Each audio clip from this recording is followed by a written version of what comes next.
गुरुदैव दत्त. त्या सगळ्यांनी केवळ प्रेम वाटून टाकलंय.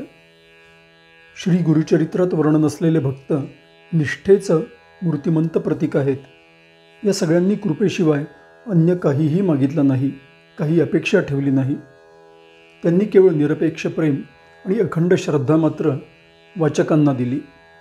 सायनदेव, म्लेंछ राजा, नरहरी कवी, नंदी, भास्कर विप्र, पर्वतेश्वर, नरसिंहवाडीचा नावाडी, गाणगापुरातलं विणकर इत्यादी सगळेच जण श्री नरसिंह सरस्वती दत्तप्रभूंचे अत्यंत निष्ठावान भक्त होते आणि ते केवळ श्री प्रभूंच्या आज्ञेप्रमाणेच जगले.